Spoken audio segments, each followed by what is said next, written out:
दोस्तों मैं बात कर रहा हूँ संवाद।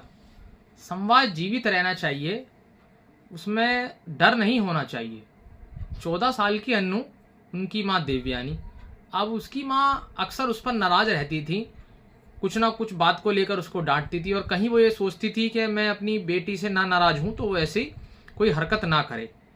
अब अन्नू 14 साल की, वो अपनी माँ से ज़्यादा संवाद नहीं करती थी क्योंकि उनका बात बात पर नाराज होना उसके दिल में कहीं ना कहीं ये भावना जगाता था कि माँ मेरी बात सुनती नहीं है। दूसरी ओर वो वही बात अपनी दादी के पास जाकर कहती थी, तो दादी खुले विचारों से उसकी बात सुनती थी, अपनी भी बात रखती थी, तो वहाँ पर उसको एक नया अनुभव होता था। अब इस बात को आप ये सोचिए कि आजकल बच्चे मोबाइल फ़ोन में ज़्यादा रहते हैं। ये जितनी भी नई पीढ़ी है मोबाइल फ़ोन में नई दुनिया खोज रही है। एक सोफे पे बैठी एक माँ और उसकी बेटी, लेकिन संवाद नहीं है।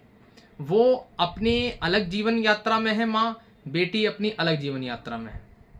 लेकिन दोस्तों, जब वही छोटी बच्ची अपनी नानी या दादी के पास जाती है तो वहाँ उसको सुनने वाले खुले कान होते हैं।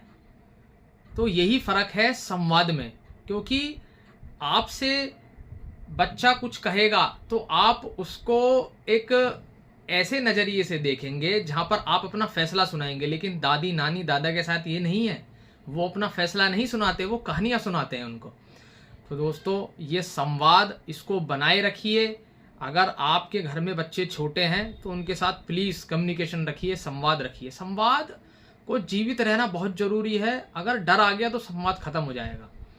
हम आजकल न्यूक्लियर फैमिलीज़ में रहते हैं, ये एक बहुत बड़ी चिंता का विषय है और डिजिटल युग हो गया है।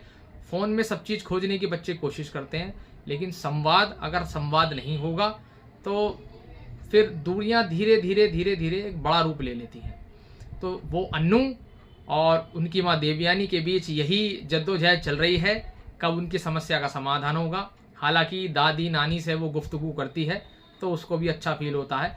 तो आपके घर में जो छोटे बच्चे हैं, देखिए जो अपब्रिंगिंग जिनकी हो रही है, जो बहुत छोटे हैं उनकी बात मैं नहीं कर रहा हूँ, ऐसे बच्चे जो 13-14 साल के हैं उनको आप समझने की कोशिश करिए। अपनी बात भी रखिए लेकिन उनकी भी सुनिए।